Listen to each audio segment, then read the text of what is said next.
आज के आपके सारे न्यूज़पेपर्स के सबसे इंपॉर्टेंट करंट अफेयर्स 18 जुलाई 2022 के सबसे पहला करंट अफेयर है एक्सटर्नल कमर्शियल बोरोइंग्स के बारे में, ECW। देखो, आपकी कंपनीज और इवन आपकी गवर्नमेंट के पास ये हमेशा ऑप्शन होता है कि आप या तो डोमेस्टिकली लोन ले सकते हो या आप इंटरनेशनली भी लोन ले सकते हो।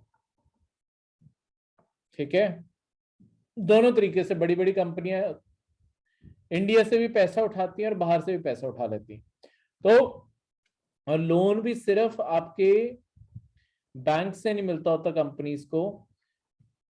कंपनीज क्या कर सकती हैं, हमेशा बॉन्ड्स जारी कर सकती है। बॉन्ड्स क्या होता है? बॉन्ड्स एक तरह से पेपर होते हैं, गारंटी होती है कि आपसे कंपनी लेट्स सपोज 1 लाख रुपया ले रही है, आपको पूरे लेट्स सपोज 1 साल का कंपनी लोन ले रही है, 1 साल के बाद 12% इंटरेस्ट के साथ वापस रिटर्न कर देगी।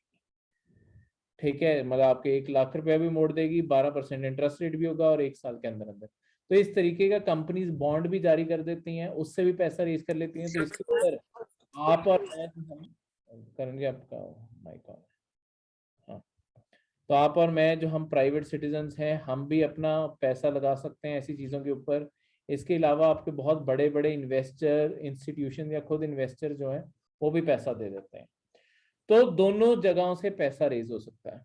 तो क्योंकि आपका रुपी लगातार गिरता जा रहा है, तो रुपी के अगर रुपी को बचाना है, हमें बाहर से पैसा इंडिया किसी तरीके से लाना जरूरी है।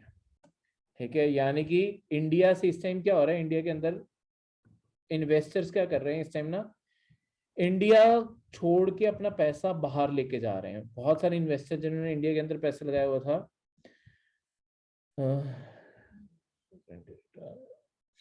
अपाला, बस ये फर्क होता है बॉन्ड्स और शेयर्स में। क्या फर्क होता है पहले वो बता दूं। देखो, शेयर्स आप कंपनी के अंदर हिस्सा खरीद रहे हो, छोटा सा हिस्सा, और वो आपके कंपनी का आपका अपना हिस्सा है। तो ये जो आपके कंपनी के अपना हिस्सा है, बेसिकली वो आपका जो शेयर है वो प्राइस ऊपर भी जा सकता है, नीचे भी जा सकता है। बॉन्ड्स में ऑब्वियसली रिस्क कम है क्योंकि इसमें गारंटीड होता है कि इतना पैसा लिया इतना रिटर्न कर देंगे। ठीक है, पर यही बात होती है कि अगर, क्योंकि फिर ये फिक्स भी है कि इतना ही मिलेगा। शेयर्स में होता है ये अचानक उठने शुरू हो जाए तो शेयर्स बहुत ऊपर भी जा सकते हैं। तो जहां रिस्क ज्यादा है वहां पे रिटर्न भी ज्यादा होता है, जहां पे रिस्क कम होता है वहां पे ऑब्वियसली सिक्योरिटी मिल जाती है कि इतना तो मिलेगा ही। ठीक है, अच्छा चलो, अभी का मैं आपको कंसेप्ट बता रहा हूँ। देखो, अभी ना आपका देश जो है, देश के अंदर बहुत सारे इन्वेस्टर्स अपना पैसा निकाल के देश से बाहर लेके जा रहे हैं। इसी कारण आपका रुपी लगातार और ज्यादा कमजोर और ज्यादा वीक हो जा रहा है। हमें किसी तरीके से डॉलर से पैसा वापस रुपये के अंदर लाना जरूरी है, यानी कि देश के अंदर किस तरीके से लाना जरूरी है। तो हम प्राइवेट कंपनीज को इनकरेज करने के लिए कि वो इंडिया के अंदर डोमेस्टिक लोन ना लें, डॉलर्स में लोन लें, क्योंकि अगर वो डॉलर में लेंगे, खर्च तो वो इंडिया के अंदर ही रहे हैं वो पैसा, तो अपने आप वो लोन का अमाउंट इंडिया के अंदर आएगा, तो रुपी वापस स्टेबलाइज होना शुरू हो जाएगा, क्योंकि डॉलर में लोन उठाएंगे और फिर रुपये में लेके आएंगे, अपने आप ये चीज स्टेबलाइज कर देगी इसे।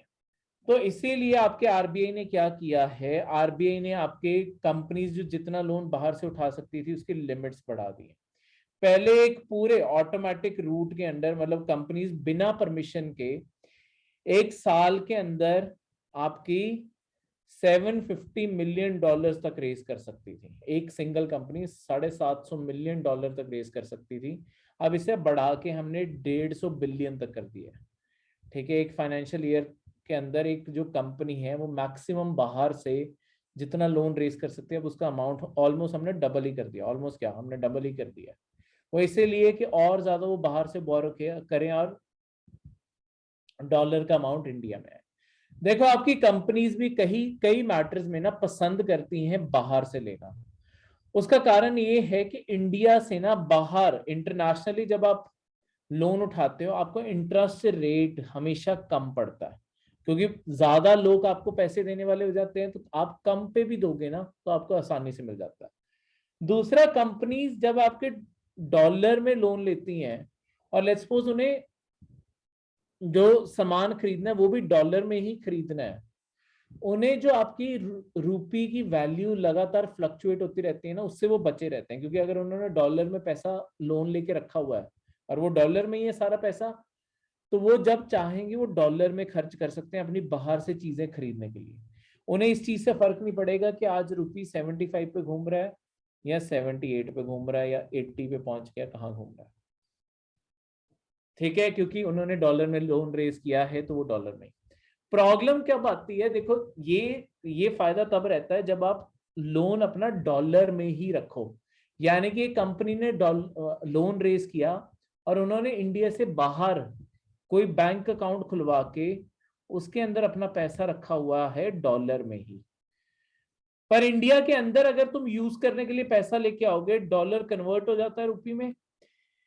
अब तुमने इंडिया के अंदर उस टाइम पे तो यूज कर लिया, बाद में अब लोन रिटर्न भी तो करना है। लेट्स सपोज 5 साल बाद आपको लोन रिटर्न करना था, पर 5 साल बाद अगर आपका रुपये और कमजोर हो गया, अब आपको पैसे, इंटरेस्ट रेट चाहे स्टार्टिंग में कम पड़ा पर बाद में इस तरीके से कई बार पैसा ज्यादा भी चुकाना पड़ जाता है। जैसे पिछले 5 साल की बात करूं, ऑलमोस्ट पिछले 5 साल में रुपये आपका 70 से पहुंच के अब 80 पे आ गया है, तो 10 रुपए का फर्क आ गया यहाँ पे। तो इस तरीके से ये सारा फर्क क्रिएट हुआ है, इस तरीके से सारी की सारी चीजें एग्जिस्ट करती हैं। ठीक है, क्लियर है?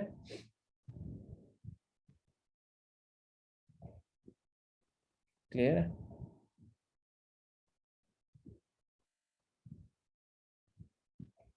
कोई डाउट यहाँ तक? ठीक है, इसलिए ये सारा का सारा इसी के ऊपर है। कंपनीज को क्या बेनिफिट होते हैं, रिस्क क्या है, जो मैंने अभी आपको बताया यहाँ पे लिख भी दिया है। नेक्स्ट है प्रेसिडेंट ऑफ इंडिया के बारे में। देखो, president of India head of state of India माना जाता है और वो हमारा सुप्रीम कमांडर होता है सारी आर्म्ड फोर्सेस का। ठीक है, आज आपकी इलेक्शन द्रौपदी मुर्मू जीतना ही था, क्लियर ही था, तो वो आपके कैंडिडेट के तौर पे हुए थे।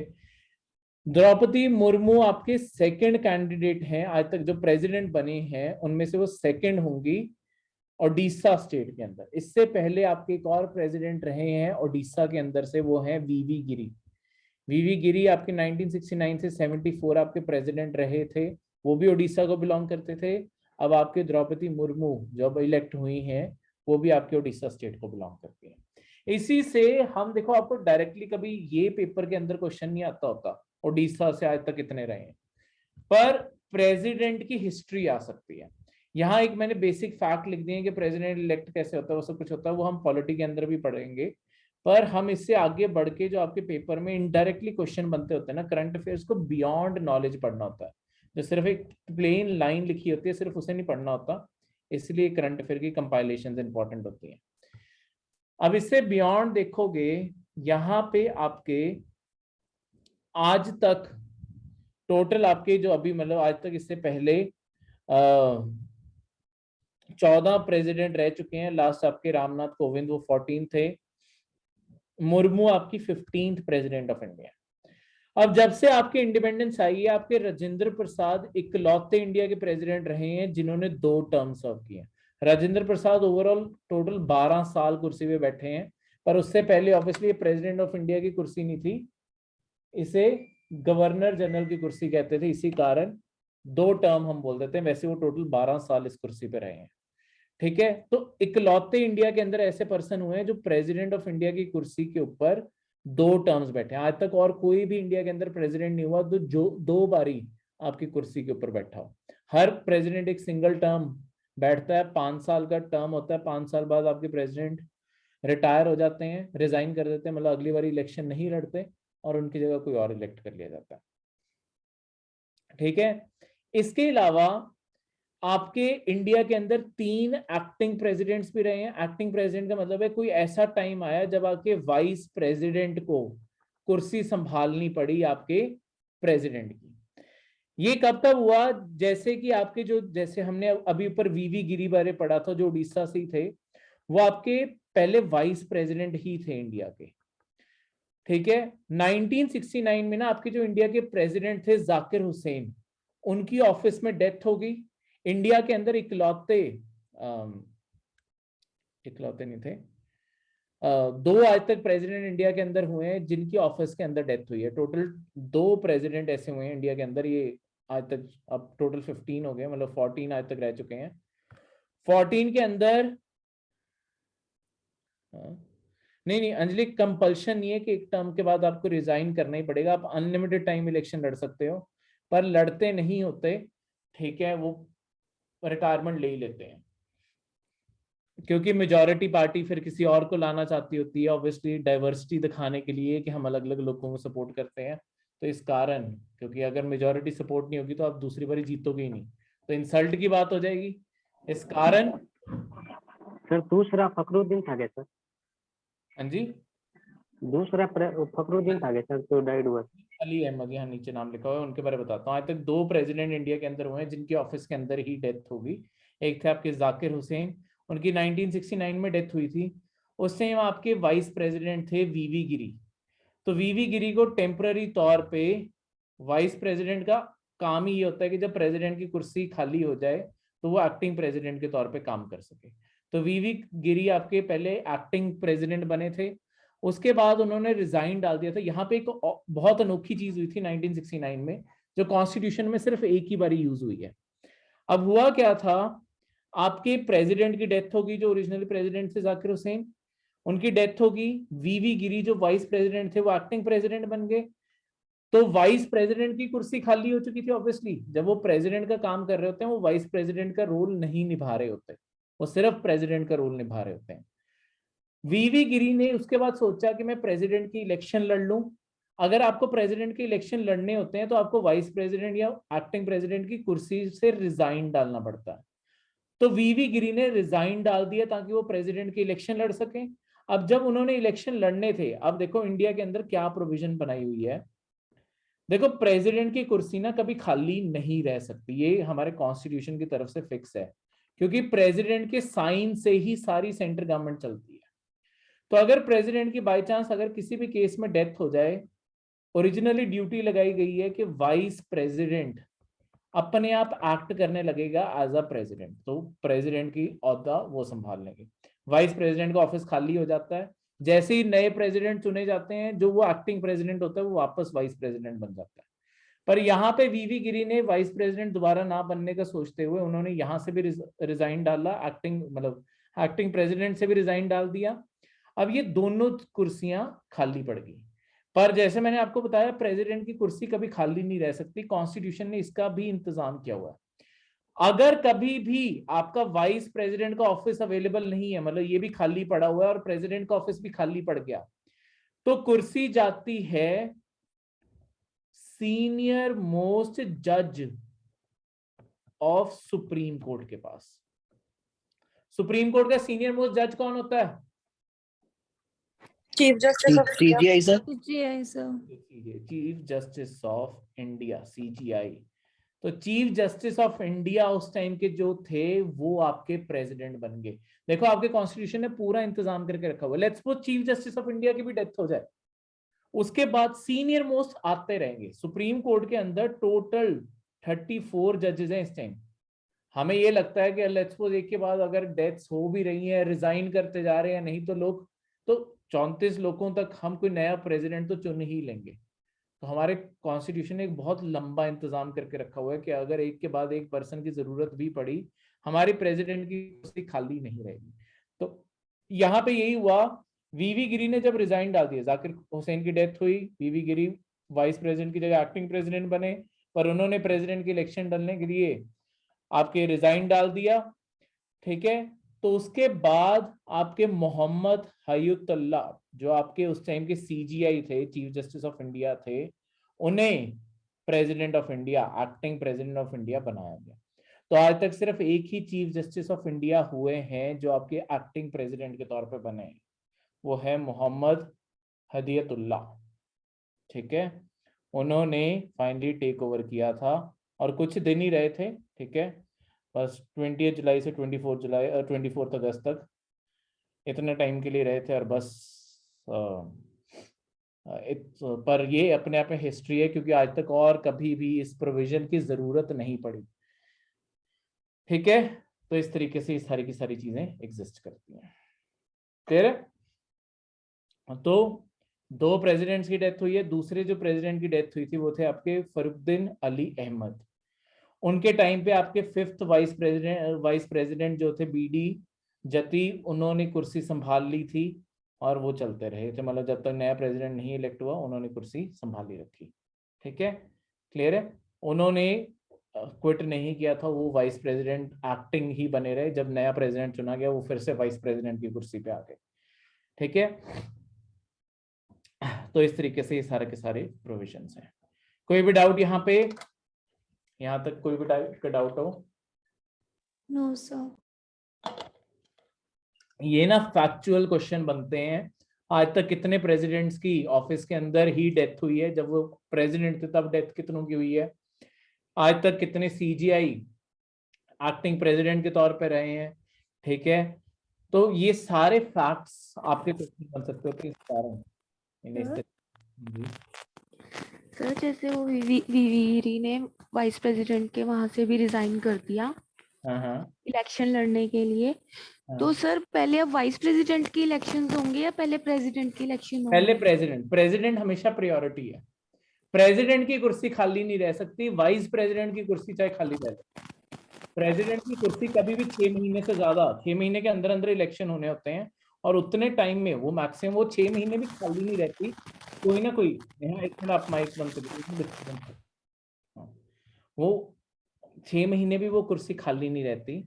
6 महीने भी या तो अगर वाइस प्रेसिडेंट ऑफिस में है तो वाइस प्रेसिडेंट संभालता है, नहीं तो आपके चीफ जस्टिस ऑफ इंडिया, नहीं तो जो भी सीनियर मोस्ट जज होगा सुप्रीम कोर्ट का वो संभाल रहा होगा। प्रेसिडेंट का ऑफिस खाली रह ही नहीं सकता। बाकी कोई भी ऑफिस खाली रहे, प्रेसिडेंट ऑफ इंडिया का ऑफिस खाली नहीं रह सकता। ठीक है, ये प्रोविजन कॉन्स्टिट्यूशन ने बना के रखा हुआ है। ठीक है, क्योंकि इंडिया में सबसे इंपॉर्टेंट पोजीशन है, हेड ऑफ द स्टेट, जो पूरे इंडिया का हेड है, वही कुर्सी खाली कैसे हो सकती है?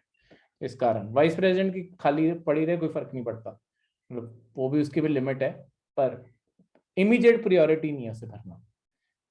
ठीक है, और सर सीजीआई भी अपनी पोस्ट से रिजाइन कर सकता है to contest the president election? हाँ हाँ बिल्कुल, सीजीआई भी रिजाइन डाल सकता है।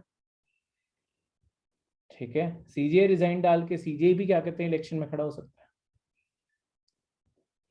ठीक है, आप रिटायरमेंट के बाद, अगर आप कल ब्यूरोक्रेट भी बनते हो, आप रिटायरमेंट के बाद आप किसी इलेक्शन में खड़ा होना चाहो, आप भी खड़े हो सकते हो।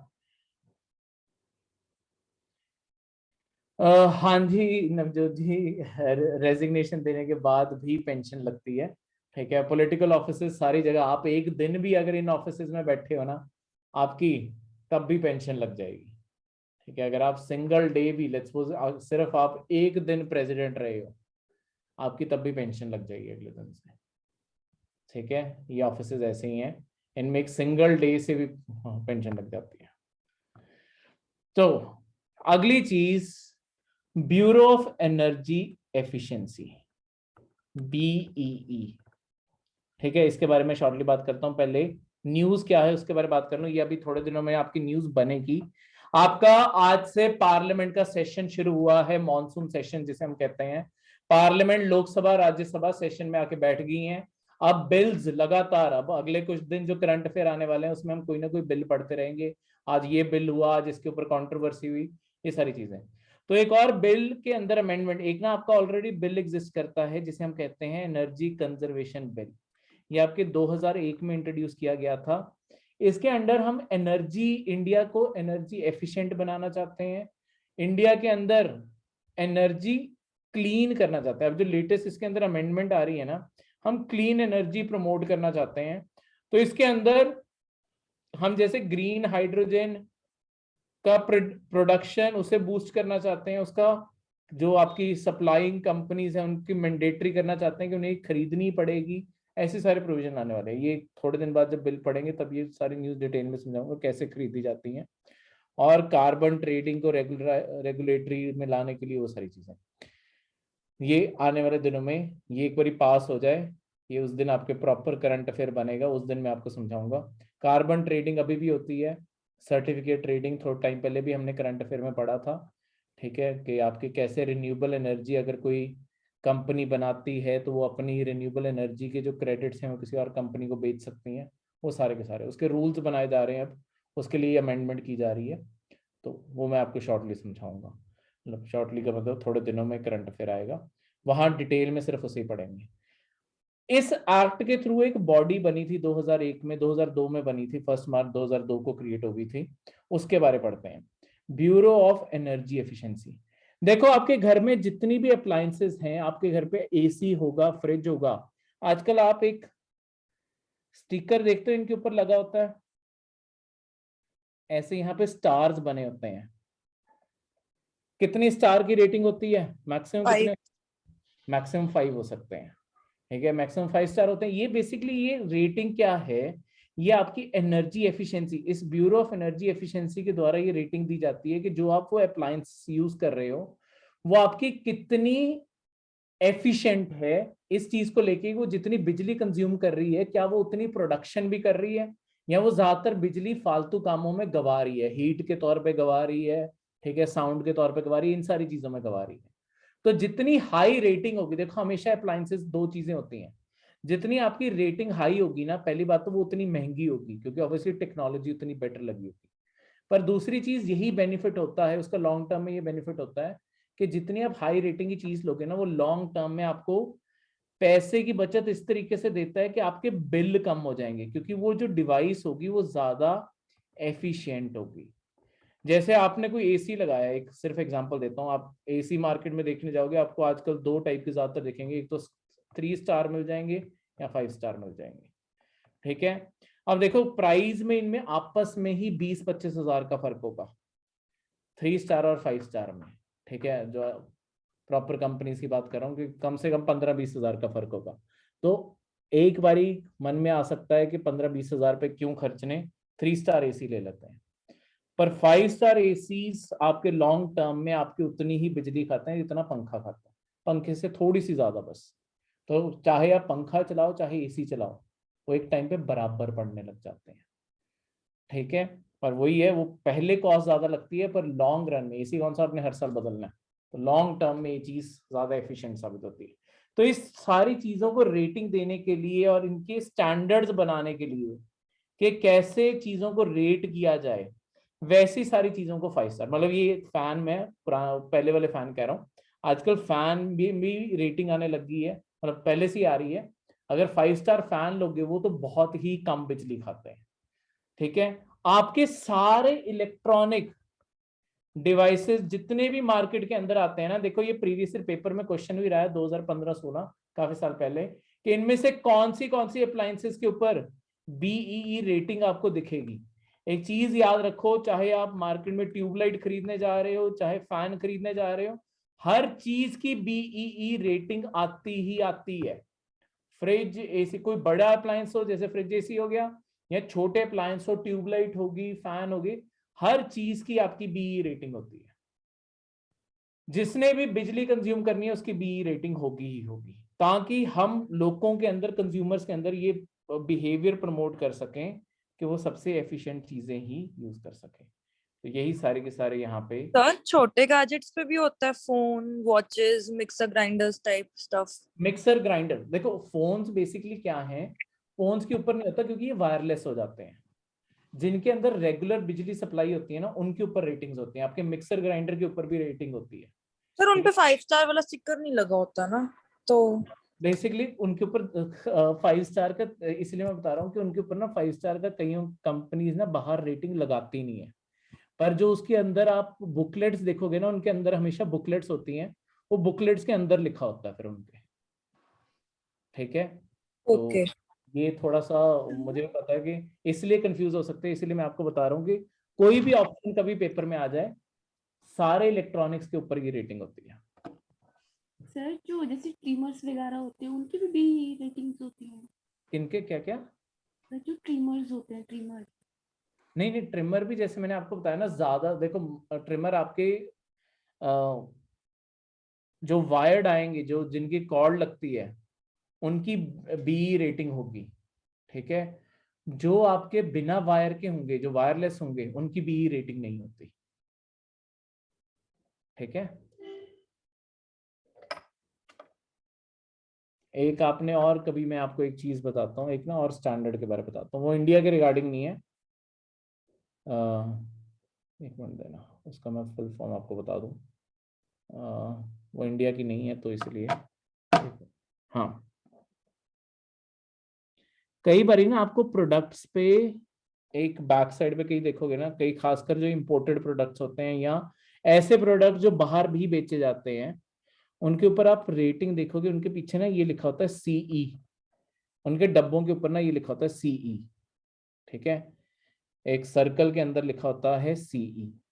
इसका क्या मतलब है, ये ना आपके ये प्रोडक्ट्स आपके यूरोपियन यूनियन के द्वारा मार्क्ड हैं कि ये इन्वायरमेंटली सस्टेनेबल है, ठीक है, हेल्थ के लिए सेफ है, इन्वायरमेंट के लिए अच्छे हैं, ये सारी चीजों का स्टैंडर्ड। यूरोपियन यूनियन के स्टैंडर्ड्स बहुत स्ट्रिक्ट हैं, वो तो प्रोडक्ट्स को इस चीज के ऊपर भी टेस्ट करते हैं कि इन्वायरमेंट और हमारी हेल्थ को तो नहीं हार्म करते। इसीलिए अगर आपको लेट्स सपोज अगर आप कभी मार्केट में खरीदने जा रहे हो, आपको कभी भी कोई पर्सनल केयर या किसी भी चीज का प्रोडक्ट खरीदना है, और अगर आपके पास वहां पे मल्टीपल प्रोडक्ट्स हैं और बाई चांस किसी के ऊपर ये सीई बना हुआ है ना, इस चीज को याद रखना कि ये प्रोडक्ट हमेशा ज्यादा बेटर होगा, ये महंगा भी ज्यादा होगा ऑब्वियसली, पर ये ज्यादा बेटर होगा। ये एक आइडेंटिफिकेशन मार्क होता है, इसका मतलब होता है कि क्वालिटी वाइज जिस मटेरियल से ये बने हैं उससे कोई केमिकल नहीं निकल रहा या आपकी हेल्थ को कोई इफेक्ट नहीं करेगा, ठीक है, ये ज्यादा बेटर क्वालिटी है, इसकी एश्योरेंस हो जाती है, क्योंकि यूरोप में ये जाने के लिए मतलब वहां पे एक्सपोर्ट करने के लिए प्रोडक्ट तैयार है, ठीक है, इन्होंने वहां से सर्टिफिकेशन ली है। तो वैसे इंडिया ने भी ये बनाए हैं, पर मैं वैसे बता रहा हूँ इंडिया से ज्यादा स्ट्रिक्ट रूल्स वहां पे हैं, क्योंकि हमारे यहाँ पे कहीं ना कहीं कॉस्ट एक फैक्टर जरूर पड़ता है हर परचेज में, ठीक है, पर कोई ऐसी चीज आप खरीद रहे हो जो लॉन्ग टर्म आपके साथ रहने वाली है, उनके अंदर ये ऐसी चीजें कंसिडर करोगे तो आपका ही फायदा, ये चीजें चलेंगी भी ज्यादा टाइम और ज्यादा सूटेबल भी होंगी, ठीक है, क्लियर है। इससे आगे बढ़ते हुए नेक्स्ट टॉपिक है फेडरलिज्म इन इंडिया का। अब फेडरलिज्म इन इंडिया क्या है, देखो आपका जो कॉन्स्टिट्यूशन है इंडिया का, कॉन्स्टिट्यूशन ऑफ इंडिया ने ना एक बैलेंस क्रिएट किया। हमारे यहाँ पे कई मामलों में सेंटर और स्टेट गवर्नमेंट्स बिल्कुल बराबर है, इक्वल है, ठीक है, इक्वल होने का मतलब है कि सेंटर की अपनी खुद की रिस्पॉन्सिबिलिटीज हैं, अपनी खुद की जिम्मेदारी हैं, ठीक है, और स्टेट गवर्नमेंट की अपनी खुद की रिस्पॉन्सिबिलिटीज हैं, दोनों की अपनी अपनी रिस्पॉन्सिबिलिटीज हैं।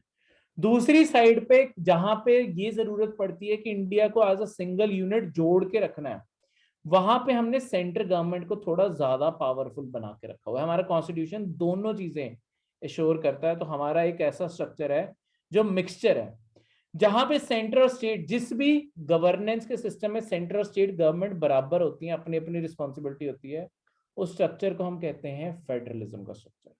यहाँ पे सेंटर और स्टेट गवर्नमेंट दोनों बराबर रोल प्ले करती हैं अपने अपने फील्ड में। इंडिया के अंदर बहुत सारे प्रोविजन, जैसे कि आपके सेंट्रल गवर्नमेंट का स्ट्रक्चर कैसा होगा वो अलग से बनाया हुआ है आपके कॉन्स्टिट्यूशन के पार्ट 5 के अंदर, और स्टेट गवर्नमेंट्स कैसी दिखती होंगी उनका स्ट्रक्चर बनाया हुआ है पार्ट 6 के अंदर।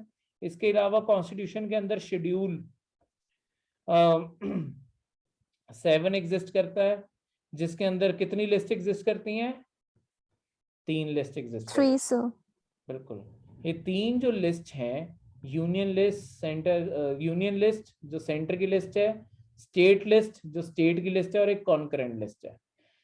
यूनियन लिस्ट का मतलब है सेंटर की क्या क्या जिम्मेदारी है उन्हें लिखा हुआ है यहाँ पे, स्टेट लिस्ट का मतलब है स्टेट गवर्नमेंट की क्या क्या जिम्मेदारी है वो लिखी हुई है यहाँ पे, कॉन्करेंट का मतलब है इन दोनों में से कोई भी या दोनों मिलके जो कर सकती हैं वो लिखी हुई है यहाँ पे, क्लियर है, ठीक है। और क्योंकि हमारे कॉन्स्टिट्यूशन ये कॉमन फीचर भी दिखाता है, कॉमन फीचर वाला जो स्ट्रक्चर होता है ना, उस स्ट्रक्चर को कहते होते हैं यूनिटरी, कि एक सिंगल यूनिट के तौर पे जोड़ के रखता है, जहां पे सेंटर और स्टेट बराबर होती है उसे कहते हैं फेडरल स्ट्रक्चर। हमारा कॉन्स्टिट्यूशन इसलिए हम बोलते हैं कि क्वासी फेडरल सिस्टम है हमारा। क्वासी वर्ड का मतलब होता है सेमी, क्योंकि हमारे यहाँ पे फेडरल फीचर भी हैं और यूनिटरी फीचर भी हैं, इसीलिए उसे हम सेमी कह देते हैं, ठीक है। तो ये आपकी 3 लिस्ट यूनियन, स्टेट और कॉन्करेंट लिस्ट एग्जिस्ट करती हैं। हमारे यहाँ पे फेडरलिज्म कैसे इंश्योर्ड है, हमारे यहाँ पे सबसे सुप्रीम कॉन्स्टिट्यूशन है। तो देखो जैसे यूके के अंदर सबसे सुप्रीम पार्लियामेंट है, तो वहां पे पार्लियामेंट जो मनमर्जी चाहेगी वो कर पाएगी, पर हमारे यहाँ पे सबसे सुप्रीम हमारा कॉन्स्टिट्यूशन है। तो पार्लियामेंट, प्रेसिडेंट कोई भी अपनी मनमर्जी नहीं कर सकता, उन्हें कॉन्स्टिट्यूशन की लिमिट्स के अंदर ही काम करना पड़ता है।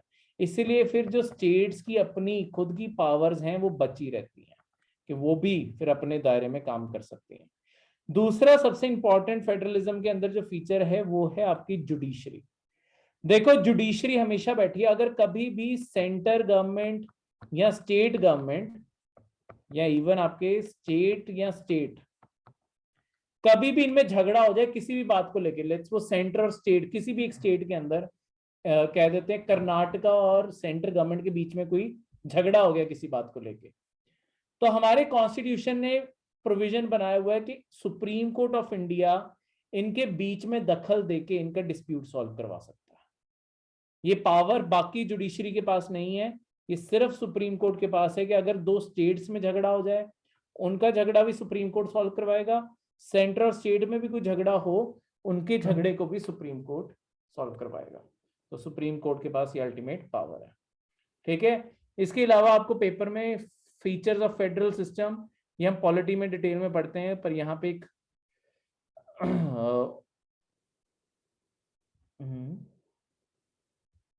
ये गलत लिखा हुआ है, ये मिटा लेना प्लीज आपके अच्छे नोट्स में। डुअल सिटीजनशिप इंडिया में नहीं है, ये काट देना, सॉरी मैंने ये चीज पढ़ी नहीं, ये यहाँ पे गलत है, डुअल सिटीजनशिप नहीं है।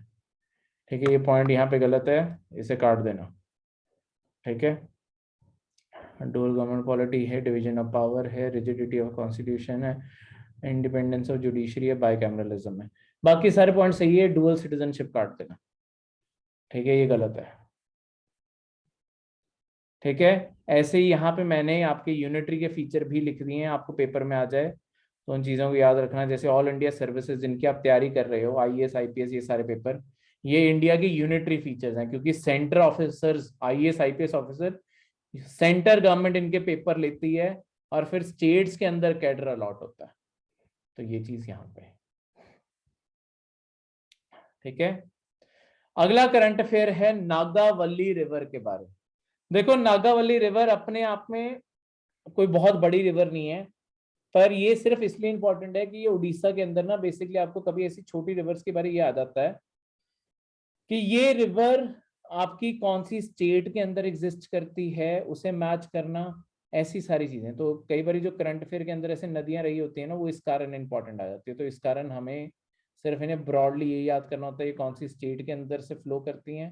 ठीक है, और उसके बाद ये कहाँ से कहाँ, मतलब ये आपकी उड़ीसा और आंध्र प्रदेश के अंदर से फ्लो करती हुई अल्टीमेटली बे ऑफ बंगाल में जाके गिर जाती है। ठीक है, तो नागावली इस तरीके से ये है। क्लियर है? तो आपकी उड़ीसा की ये लोकल रिवर है, एक मेन उड़ीसा की, आंध्र प्रदेश से शुरू होके उड़ीसा और फिर यहाँ पे।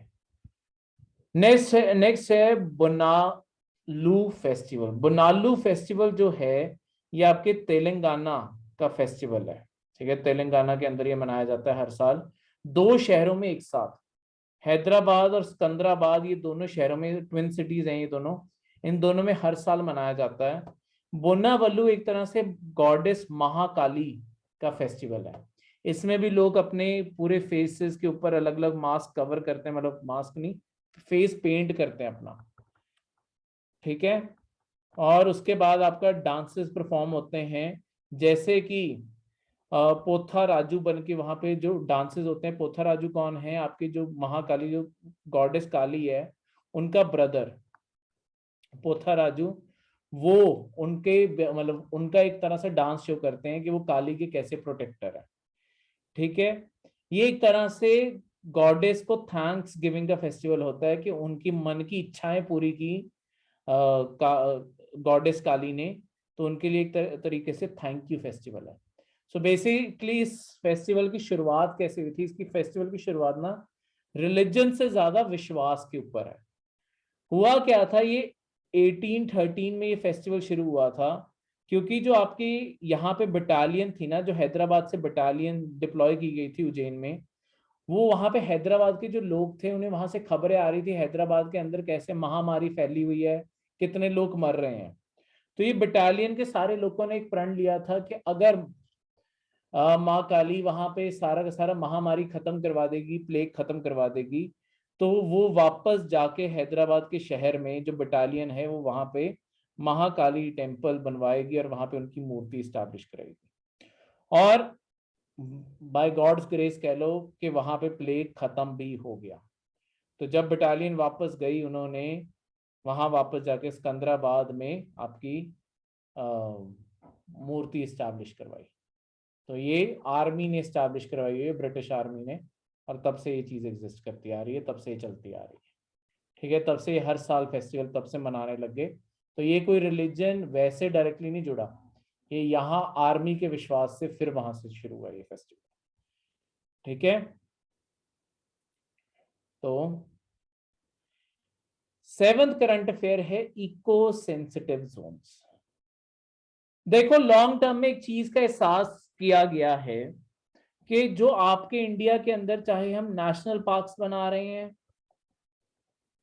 चाहे आपकी वाइल्ड लाइफ सेंचुरीज बना रहे हैं,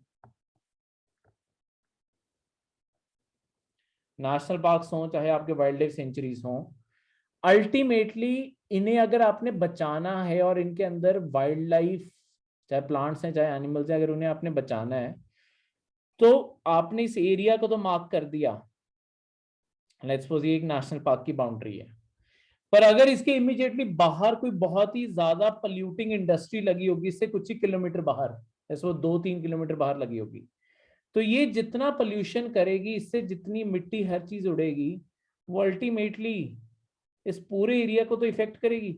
लेट्स वो सीमेंट फैक्ट्री लगवा दी आपने यहाँ पे, ये सीमेंट फैक्ट्री से मिट्टी उड़ उड़ के यहाँ पे सारे प्लांट्स के ऊपर गिरेगी, इन्हीं प्लांट्स के ऊपर गिरेगी, वाटर बॉडी के अंदर गिरेगी। वो जो मिट्टी है उसी चीज को आपके एनिमल्स खा रहे हैं, तो वो अपने मरने लग जाएंगे। तो इस कारण ये पोल्यूटिंग इंडस्ट्रीज इन एरियाज में ना खुले।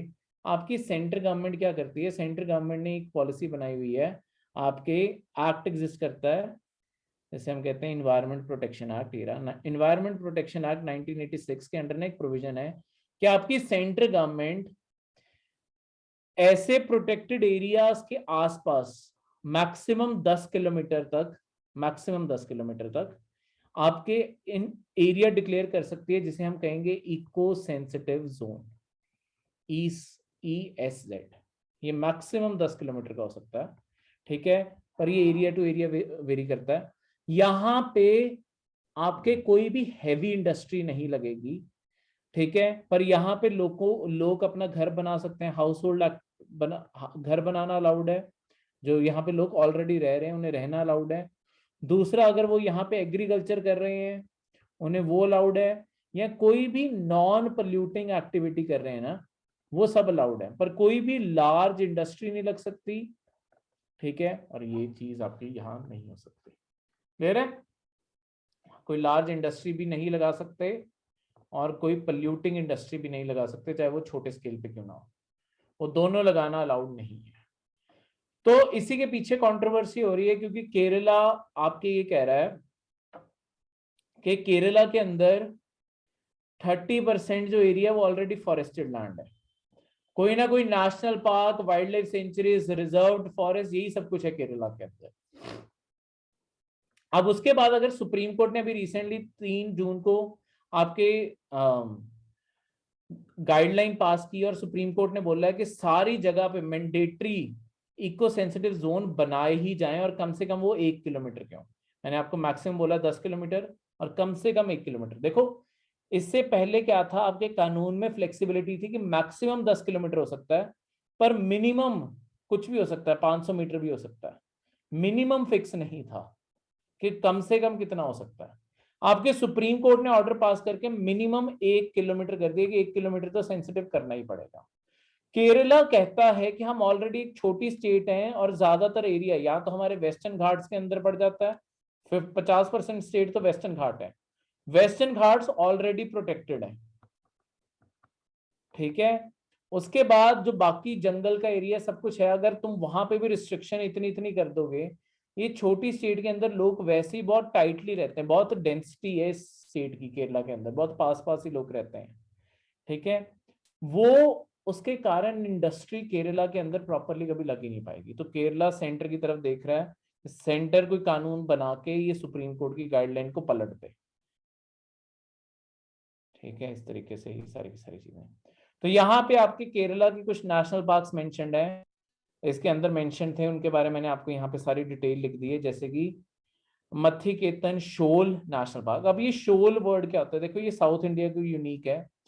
साउथ इंडिया में ना एक ग्रासलैंड के एरियाज एग्जिस्ट करते हैं, ग्रासलैंड ज्यादातर इन एरियाज के अंदर घास ही होता है, पर यहाँ पे इसके अलावा दूर दूर ना थोड़े गैप पे स्टंटेड ट्रीज होते हैं। स्टंटेड ट्रीज का मतलब क्या है, बौने पेड़। इन पेड़ों की हाइट ज्यादा नहीं हो पाती क्योंकि यहाँ पे पानी की अवेलेबिलिटी कम होती है, इसलिए ज्यादातर यहाँ तो घास ही उगता है, या पेड़ जो यहाँ पे उगते हैं वो छोटी हाइट के ही रह जाते हैं, उन्हें कहते हैं स्टंटेड ट्रीज। तो ये एक यूनिक चीज है साउथ इंडिया में, ऐसे जंगलों को आपके कहते हैं शोल के जंगल। यहाँ पे यहाँ तो घास ही घास होता है या स्टंटेड ट्रीज होते हैं, मतलब ये दोनों का मिक्सचर एग्जिस्ट करता है। ठीक है, तो इसे 2008 में नेशनल पार्क बनाया गया था, केरला के अंदर पड़ता है। ठीक है, इसके साथ में इराविकुलम नेशनल पार्क और पंपदम शोल नेशनल पार्क, ये दोनों इसके साथ साथ ही पड़ते हैं। ठीक है, ये तीनों एक दूसरे से जुड़े हुए हैं, एक हो गया उसके साथ अगला थोड़ा सा गैप, फिर थोड़ा सा गैप, इस तरीके से ये तीनों के तीनों पड़ते हैं। इसके अलावा पेरियार नेशनल पार्क, वो भी केरला के अंदर है, ये एलिफेंट रिजर्व और टाइगर रिजर्व इन दोनों जानवरों के लिए मशहूर है। ठीक है, यहाँ पे आपके इंपॉर्टेंट दो रिवर जो केरला के लिए बहुत इंपॉर्टेंट है वो इससे पास करती हैं, पेरियार और पंबा, ये दोनों रिवर जिससे पास करती हैं। ठीक है, वो इससे ओरिजिनेट ही होती हैं। ठीक है, यहाँ पे ये अलग से भी मैंने पॉइंट लिख दिया था, मुझे याद आया। ठीक है, ये ओरिजिनेट ही इससे होती है, इसी नेशनल पार्क के अंदर से शुरू होती हैं। तो ये आपकी लाइफ लाइन है, ये अल्टीमेटली ये दोनों नदियां जाके अरेबियन सी में गिरती हैं। पेपर में ये भी कई बार क्वेश्चन आता है, बिना नेशनल पार्क बिना कोई चीज मेंशन किए कि इन सारी रिवर्स में से कौन सी नदी आपकी अरेबियन सी में जाके गिरेंगी, क्योंकि इंडिया की ज्यादातर आप नदियां देखोगे ना हमेशा बे ऑफ बंगाल साइड जाकर गिरती हैं, तो इस साइड पे रेयर नदियां गिरती हैं। तो ये क्वेश्चन हमेशा आ सकता होता है, इनका नाम वैसे भी याद करना है, पंबा और पेरियार, ये अरेबियन सी में गिरती हैं। ठीक है, नेक्स्ट, आज के दिन मनाया जाता है दुनिया में नेल्सन मंडेला इंटरनेशनल डे। ये यूनाइटेड नेशन हर साल सेलिब्रेट करता आ रहा है 2010 के ऑनवर्ड, ये 2009 में डिक्लेयर किया था, 2010 के जुलाई से सेलिब्रेट करना शुरू कर दिया। यहाँ पे नेल्सन मंडेला, जिन्हें फादर ऑफ साउथ अफ्रीका बोला जाता है, साउथ अफ्रीका जो देश है उसके उन्हें फादर बोला जाता है, और उनके जो थॉट थे वो सारी दुनिया में प्रमोट करने के लिए डेज के सारे रेस की जो हम डिस्क्रिमिनेशन करते हैं, जेंडर डिस्क्रिमिनेशन करते हैं, उससे ऊपर उठ के सारे आपस में मिलके एक एज अ सिंगल ब्रदरहुड के तौर पे रहें, उसके बारे में नेल्सन मंडेला ने सारी दुनिया में प्रमोट किया था और काफी फेमस पर्सन रहे हैं। ठीक है, उनके सारे आइडियाज को प्रमोट करने का दिन नहीं है। लास्ट करंट अफेयर एक जर्नल सारी स्टडी है, बेसिकली न्यूज थी आपकी सूडान के बारे। सूडान के अंदर आपके ऑलमोस्ट 60 लोग मारे गए हैं वहां पे ना। सूडान देश आपका ये रहा, ये वाला, ये जो देश है ये सूडान का है। साउथ सूडान अलग देश है, सूडान अलग देश है, पहले ही एक साथ होते थे, बाद में ये अलग हो गए। सूडान देश के इस साइड पे जहां पे ये ब्लू नाइल फ्लो कर रही है, ये देखो ये नदी बनी हुई है ब्लू नाइल, ये जो आपकी ब्लू नाइल है, यहाँ पे जो ट्राइबल्स रहते हैं, देखो सूडान आपका ट्राइबल से भरा हुआ है, यहाँ पे आदिवासी बहुत सारे रहते हैं, वो ना ऐसे आदिवासियों की कम्युनिटीज हैं जो आपस में नफरत करती हैं। तो यहाँ पे इस टाइम आदिवासी आपस में लड़ पड़े हैं और उसी की रोज डेथ टोल बढ़ता जा रहा है। अभी तक 60 लोग मर चुके हैं और 160 से ज्यादा लोग वोंडेड हैं। कल तक नंबर देखेंगे तो मतलब आज रात तक, ये तो कल न्यूज एक दिन लेट आती है ना, आज रात तक 200 भी हो चुका होगा वोंडेड का डेथ्स, और तो बहुत बड़े स्केल पे इस टाइम दंगे फैले हुए हैं इस देश के अंदर। तो इसके अलावा आपने ये जितना भी आपको मैप के अंदर डिटेल दी हुई है ना, ये सारी की सारी आपको चीजें पढ़नी है। ठीक है, इस चीज के बारे आपके एक दिन टेस्ट लूंगा। यहाँ पे जितने देश हैं देखो, जैसे ये देश हो गया आपका मोरक्को, ठीक है, ये वेस्टर्न सहारा, मॉरिटेनिया, माली, नाइजर, सेनेगल, गुनी, ठीक है, नाइजर, जितने भी देश लगा लो, एक तो ये सारे देश पढ़ने हैं। फिर यहाँ पे ये देखो पहाड़ों के नाम लिखे हैं, जैसे ये एटलस माउंटेन है, आपको ये आ सकता है अफ्रीका के कौन से कॉर्नर पे एटलस, कौन सी जगह पे एटलस माउंटेन पड़ते हैं, तो कंपास के अकॉर्डिंग ये एरिया पड़ गया नॉर्थ वेस्ट का। तो नॉर्थ वेस्ट अफ्रीका में आपके एटलस माउंटेन है, और मोरक्को कंट्री के अंदर पड़ते हैं, मोरक्को और अल्जीरिया के अंदर। ठीक है, ये तुनीशिया, लीबिया, ऐसे ये सारे देश हैं। ठीक है, कतारा डिप्रेशन कहाँ पड़ता है आपको ये आ सकता है, नॉर्थ साइड पे मेडिटेरेनियन सी के साइड और इजिप्ट के यहाँ पे। फिर लेक्स आ सकती हैं, लेक नासिर कौन से देश में पड़ती है, ये नदी नाइल कौन सी, ये देखो नाइल जो नदी है, आपने सुना ही होगा दुनिया की लॉन्गेस्ट नदी बोला जाता था इसे। ठीक है, ये जो नदी है यहाँ से व्हाइट नाइल आती है एक साइड से ब्लू नाइल आती है, ये दोनों यहाँ पे जुड़ती हैं और उसके बाद नाइल रिवर बनती है। ठीक है, ये ऊपर को फ्लो करती है, जो इजिप्ट की लाइफलाइन मानी जाती है। इस टाइम बेसिकली हो क्या रहा है, इजिप्ट जैसे देश इसके ऊपर डैम बना रहे हैं, यहाँ पे सूडान जैसे देश डैम बनाई जा रहे हैं, तो इजिप्ट में नाइल ना आपकी सूखने लग गई है। तो इजिप्ट लगातार आपकी इथोपिया और ये सारे देशों से बात कर रहा है कि नाइल का पानी फ्लो करने दो, नहीं तो हमारे लिए पानी बचेगा ही नहीं। ठीक है, पर वो कह रहे हैं हमें भी तो चाहिए, तो ये आपस में लड़ी जा रहे हैं इस चीज को लेके। तो ये जितनी भी लेक्स हैं, उसके अलावा माउंटेन, ये सारा मैप आपने एक एक सिंगल वर्ड यहाँ पे आपने देखना है। इस मैप के ऊपर आज आप टाइम स्पेंड करोगे। वन ऑफ द एक्टिविटीज जो मैं आज आपको देने लगा हूँ, ये आपको सारा मैप पहले पढ़ना है। अफ्रीका की कौन सी लेक है, आपकी क्या कहते हैं, मतलब स्पेसिफिकली आप किसके बारे में पूछ रहे हो, क्योंकि सूख तो लेक चाड भी रही है, लेक नासिर भी सूख रही है। नासिर इसलिए सूख रही है क्योंकि नाइल नहीं फ्लो कर रही। नहीं निधि, ये देखो व्हाइट नाइल और ब्लू नाइल, ये नाइल जुड़ी और आके यहाँ पे मेडिटेरेनियन सी में गिरती है।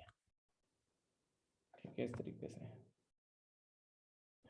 मुझे आप सूरज क्वेश्चन दिखाना, उनमें से बता दूंगा कि मतलब ड्राई तो दुनिया में बहुत सारी लेक्स हो रही है ना, तो उसमें से कौन सी पूछा जा रहा है तो उसके मुताबिक।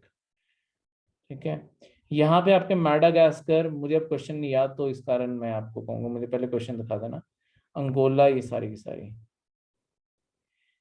अंजलि, यहाँ से कोई भी क्वेश्चन आ जाता होता है, इसी कारण ये सारे मैप को पढ़ना बहुत इंपॉर्टेंट है। ग्रेट रिफ्ट वैली, ठीक है, एक बार इसे कालाहारी डेजर्ट कहाँ पड़ता है, ड्रेकन्सबर्ग कहाँ पड़ता है, ग्रेट कारो कहाँ पड़ता है, नम्बी डेजर्ट कहाँ पड़ता है, इसे धीरे धीरे आराम से आज आपने टाइम लगाना है 40-45 मिनट्स इसके ऊपर, सिर्फ इस मैप के ऊपर लगाओ।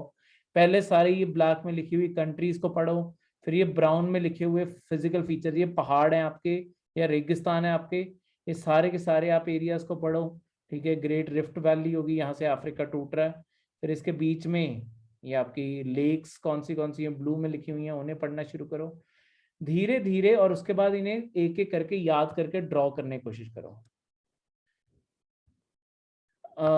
हाँ जी निधि, कौन सी स्टेट के बीच में पड़गी, ये बीच में पड़ती, जो जितनी ये लेक है ना, ये लेक ही ग्रेट रिफ्ट वैली बनाती है। हाँ जी बिल्कुल बिल्कुल। ठीक है, तो इस तरीके से ये सारा मैप है आपका। केप ऑफ गुड होप यहाँ नीचे पड़ गया, ये सारी की सारी चीज क्लियर है। ये है आपका आज का एक असाइनमेंट और ये थे आपके आज के करंट